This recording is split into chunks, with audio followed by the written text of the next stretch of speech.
Hello everyone, and welcome to the follow-up video to my top 20 favorite games of all time. But what about? I'm your host, Colors Fade. I knew when I started making the video for my top 20 favorite games of all time that some pretty classic, memorable, amazing, and popular games were not going to make the list. I considered putting this explanation on the end of the top 20 video, but that would just make it too long, and I thought in the end it would make more sense and just be more fun to do it as a separate video, so here it is. When it comes to games not making my top 20 favorite of all time list, it's simply because they fell into one of these three buckets, and we're going to start with the first bucket, and that is games that I simply haven't played. And the biggest name on this list is Red Dead Redemption 2. Believe it or not, I've not played this game. I've actually been gifted it by a friend, and I've played the first 3 hours of it. But it's a little bit of a slow start to get going into, and other games kept coming along and drawing my attention away from it. I am very well aware that it is considered one of the great games of all time, and I certainly do want to give it a chance and play it all the way through to the end, but since I haven't, since I've only played 3 hours, there's no way for it to make my top 20 list. But Red Dead Redemption 2 isn't the only game in my I have never played it list. There are a bunch of them. I've never played Titanfall 2, and it looks exactly like the kind of game I would love. I've never played the God of War port to the PC, and of course we all know that the God of War games are stunning and hugely popular. I've amazingly never played any of the Grand Theft Auto games. I don't really have a desire to, but I do understand that they're a huge part of gaming pop culture, and they are wildly popular. I have played only the first 10 minutes of Dark Souls 1, so I can't make any kind of definitive judgment on that.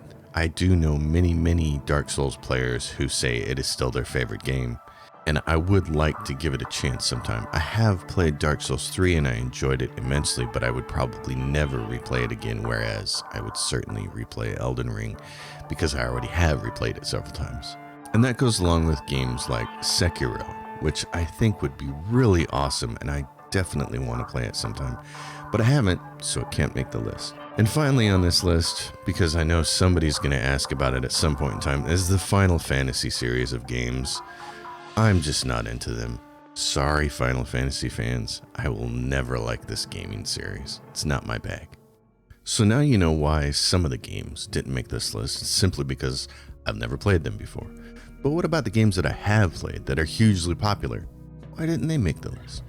We're going to start with one of the most obvious choices, and that is the Diablo series. Diablo 2 is generally considered by most Diablo players, at least the ones I've heard from, to be the greatest in the Diablo series. It's everybody's fan favorite. I actually was more of a favorite of the first game simply because it came out at exactly the right time.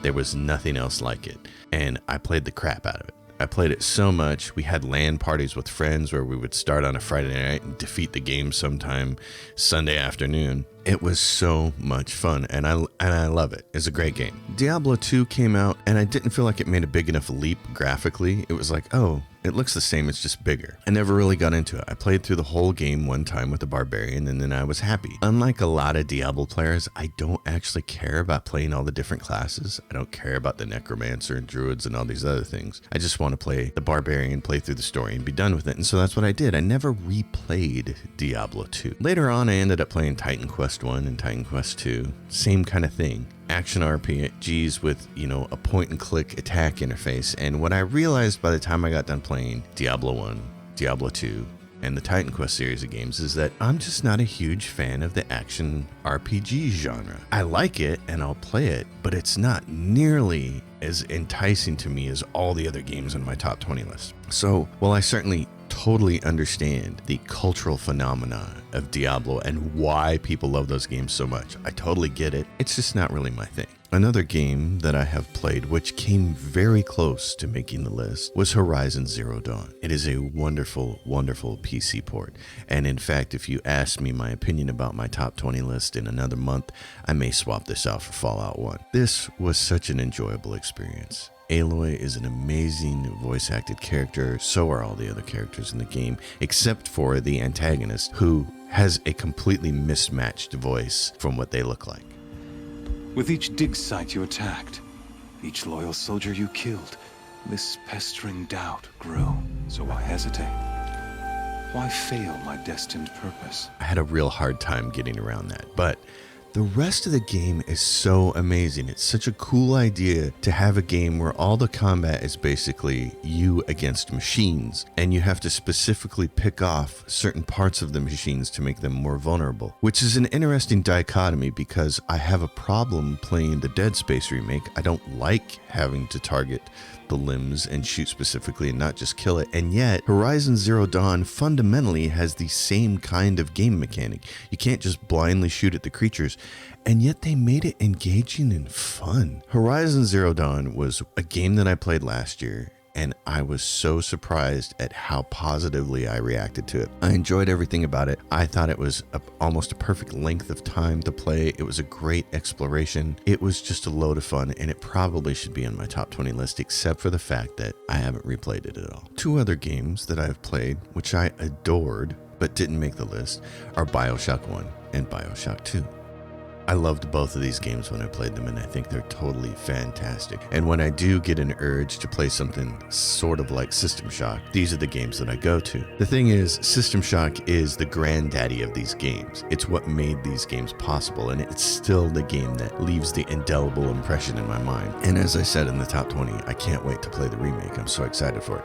But these games are pitch perfect. BioShock 1, BioShock 2, visually, graphically, and from a story perspective, are fantastic games. I really did like them. But again, the criteria was, when it came to trying to determine if a game would make it on the list or not, did I replay it? And the simple fact is I played through BioShock 1 and BioShock 2 each one time, and then I was done with them. And I haven't touched them since. So when you're on that razor's edge of trying to determine how do I put something on a list and what do I take off, that becomes the criteria, and that's why they didn't end up on the list. Other games that I have played and really enjoyed but didn't make the list are Doom 2016 and Doom 3. I like both of those games a lot, but they're totally not my thing as far as replayability. Again, they're one and done sort of games. The Knights of the Old Republic games from BioWare, fantastic games at the time. Graphically, they're very dated and they don't hold up well, but at the time, they were totally fun, and I did play those a lot. And then there's Dragon Age Origins, which is just an amazing, amazing RPG. I wish that they would do a remaster of it because it deserves to be brought up to speed with modern hardware. The story and the characters are amazing, and the gameplay is really, really fun. I love this game. I would love to revisit it. I tried to revisit it within the last year, and it's just so dated I couldn't get myself to push forward, but at the time, a complete masterpiece. And that brings us to Mass Effect. A little over a year ago, they re-released the game on PC in the Mass Effect Legendary Edition, which is a bit of a remaster, I guess. And at the urging of a bunch of friends, I picked up the game. I've been told time and time again how incredibly awesome this series is. And unfortunately, I did not see the awesomeness. Now, granted, I haven't played all the way through Mass Effect 2. I played all the way through Mass Effect 1 and then got a ways into Mass Effect 2, and then I just kind of abandoned it because I am not seeing the awesomeness that everybody else is seeing. For starters, I found Mass Effect 1 to be incredibly boring and drab. The environments are just flat out plain and ugly. The story itself was sort of interesting, but I had a real hard time attaching myself to the characters. Since you can only have 2 of them on your team at any one time, and there isn't an overabundance of party banter while you're going around, it made it really hard to get attached to any of the characters. But on top of that, the worst part of Mass Effect is the combat, and this goes for Mass Effect 1 and Mass Effect 2. You're limited to having 2 companions, you're in third person, and you have to try to control all of this in real time with a sort of pseudo-pausing instructional system, but it's not a true queued up action system like Knights of the Old Republic. It's so sad because every time I start to play this game, or every time that I play it, I can see how this would have been a completely awesome gaming experience if they would have just made it a top-down, isometric, turn-based tactical game like XCOM. And the disappointing thing is, the Mass Effect combat sets up perfectly for such a game. They have the concept of biotics, these really cool abilities that you can use to toss enemies up in the air or do all kinds of neat things. Stuff that would have been awesome in a tactical turn-based situation. These games set themselves up perfectly to be an XCOM style of game or a Wasteland 3 style of game. And instead, they went with this third-person, janky, awful combat scenario. It's just so terrible. So on top of the really boring environments in Mass Effect 1, the really plain, empty corridors and hallways, and a whole story that just didn't really grab me, I never became invested. Mass Effect 2 certainly looks better, and the little bit of I played of it, I have felt like it's more worthy of my attention. But you know how things get. You start to play a game, you're not totally invested in it, you're not totally engrossed in it, and something else comes along that demands your attention and is really good, like a Wasteland 3, and it gets set off to the side. I do have every intention of finishing Mass Effect 2 and possibly Andromeda, but I don't know that these games will ever make my top 20 list. There's just something here that's missing for me. And a huge part of that is the combat is not very good, and I'm still not attached to any of the characters. So that's why it didn't make the list. And that brings us to the final bucket. Remember, the first bucket of games that didn't make the top 20 was because I simply hadn't played them. And the second bucket is games that I played, but they just weren't good enough to make the list for one reason or another. Some of them I really liked and some of them I didn't. Then there's the third bucket, and I'm going to call this games that I suck at. And at the top of this list are RTS games, real-time strategy games like StarCraft. I absolutely stink at these games.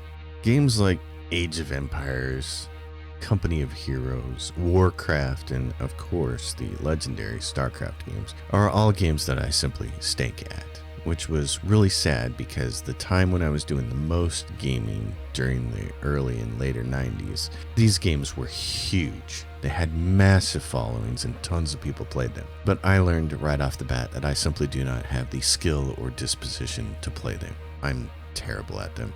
I'm terrible in the way that a 5-foot white man would be terrible at dunking a basketball. It's just not possible. The only RTS that I've ever had any fun playing was Dune 2, and I soaked a ton of hours into that game. It was an absolute blast, which is why I'm kind of excited about Dune Spice Wars. I'm hoping that it'll be a game that I can actually get into and play. But when it comes to RTS games, mechanically, I just am not very good at it. I'm not very good at thinking and doing everything in real time. Games like Baldur's Gate 2 or Stellaris are what we call real-time with pause, and that pause is huge for players like me. I need it. But RTS games don't have a pause, and of course then, if you get into the competitive aspect of it and playing with others, forget it. I will just get smoked. So that is why none of the RTS games, and in fact that is why StarCraft didn't make the list. I know my friend Wojtek was very sad because he thought StarCraft would be number 1 on the list, but the simple fact is, much like Final Fantasy, an RTS game will never, ever in a million years make a top 20 full list for me because I suck at playing them and I don't enjoy them. And it's really sad, because there have been some really cool RTS games to show up over the years, and every time I see one of these games, before I realize it's an RTS, I'll see the game being developed and I'll think, oh my gosh, I really, really want to play this. This looks so cool. And then you read the fine print and you see, oh, it's an RTS. Yeah, I guess I'll have to pass on that one. It's very disappointing when there's a particular style, genre of game that you just suck at so bad that you know you never have a chance to enjoy it. But that's the case with RTS games. I just can't play them. So that's why they don't make the list. And that, folks, is why some of the games that you love didn't show up on my top 20 favorite games of all time list. In a lot of cases, it was because I simply haven't played the game yet, or I played it and it just wasn't good enough to make the list. And then there's RTSs, which I suck at.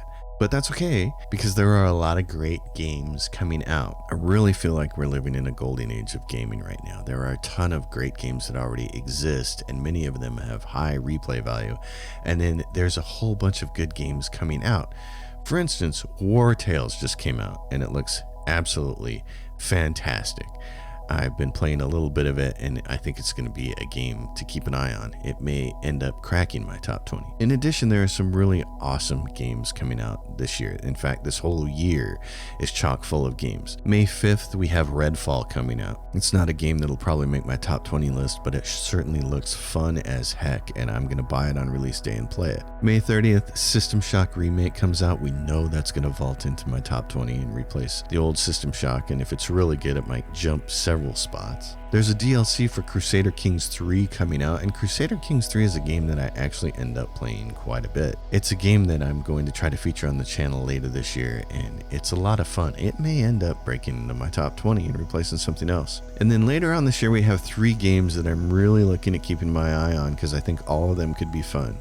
One of them is Thaumaturge, which is a isometric RPG game in the style of Baldur's Gate, I guess. It just looks fascinating to me. It has a very dark mood to it.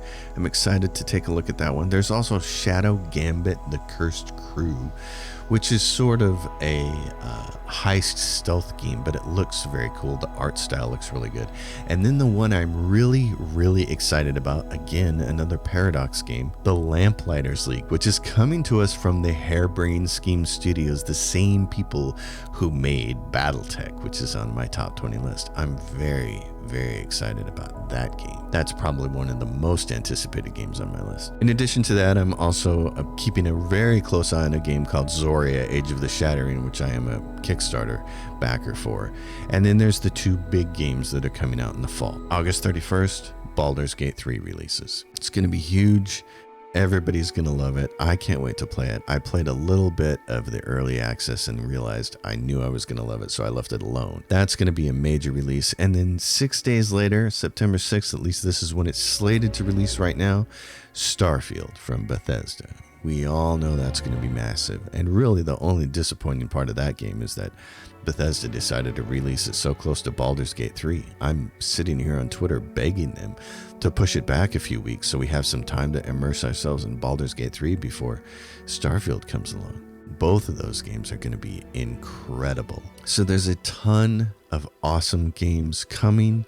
I can't wait to get my hands on all of them and play them. It's going to be so much fun. The top 20 list is going to change, and I will probably try to do one of those a year. Maybe that'll become a New Year's Eve thing, is the top 20 list. So thanks for watching, everybody, and thanks for hanging out, and thanks for being here on my channel, and especially thanks to everybody who left comments on the top 20 favorite games of all time video. It has been so much fun. I appreciate all the feedback, and I will see you all again on the next video, and until then, happy gaming.